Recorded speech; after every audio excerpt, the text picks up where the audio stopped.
चंचल मन को शांत करना बहुत जरूरी होता है, क्योंकि अशांत मन में कई सवाल होते हैं और यह इधर उधर भटक सकता है। गौतम बुद्ध मन को शांत करने के आयामों के बारे में बताते हैं। हम सभी जानते हैं कि व्यक्ति का मन बहुत चंचल होता है। यही कारण है कि मन अशांत रहता है और कई तरह के सवालों का जन्म भी अशांत मन के कारण ही होता है। यदि आप जीवन में शांति चाहते हैं तो इसके लिए जरूरी है मन को शांत करना। लेकिन मन को शांत कैसे किया जाए? गौतम बुद्ध से जुड़ी इस कहानी के माध्यम से आप जान सकते हैं कि मन को शांत करने का क्या तरीका है। इसमें भगवान गौतम बुद्ध द्वारा मन को शांत करने के आयामों के बारे में बताया गया है।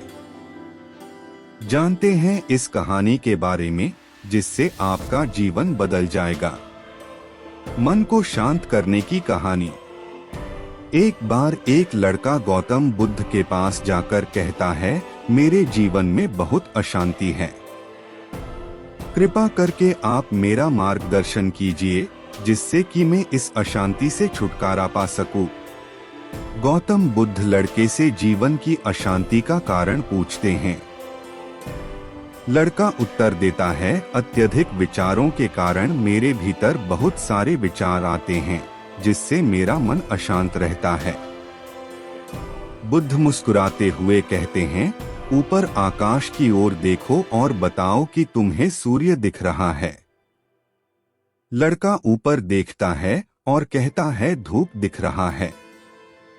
बुद्ध उससे पूछते हैं कि अगर तुम लगातार धूप में खड़े रहोगे तब क्या होगा?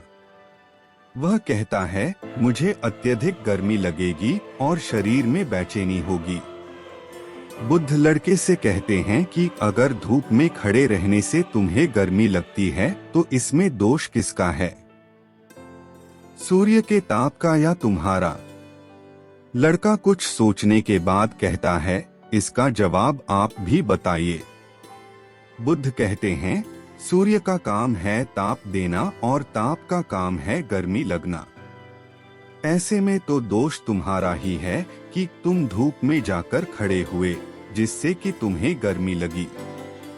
तुम्हें अगर शीतलता चाहिए तो तुम्हें छांव में रहना होगा। ठीक इसी तरह चंचल मन का भी स्वभाव होता है विचारों और भावनाओं को जागृत करना। विचार क्षण भर के लिए होते हैं, लेकिन विचार से पैदा हुई भावनाएं देर तक टिकी रहती हैं। लेकिन यह तुम्हें निर्णय लेना है कि तुम्हें विचार और भावनाओं के साथ चलना है या अलग दिशा बनानी है। कैसे करें मन को शांत? बुद्ध कहते हैं, मन को शांत करने के लिए तन के आयाम पर काम करना सबसे आसान तरीका है। शरीर के स्तर पर हमारी कर्मेंद्रियां और ज्ञानेंद्रियां है। कर्मेंद्रियां कर्म और ज्ञानेंद्रियां ज्ञान से जुड़ी होती है। इससे हम अपनी संवेदनशीलता को बढ़ा सकते हैं, यानी हम जो भी काम करें उसे आनंद के साथ करें।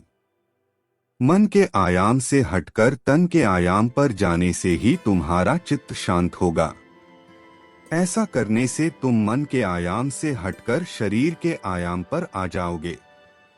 ठीक उसी तरह जैसे तुम धूप से हटकर छांव में आ सकते थे। मन के आयाम से हटने पर तुम्हारी जागरूकता तन पर आ जाएगी। जब तुम तन के आयाम पर काम करोगे तब तुम्हारा चित्त शांत होगा।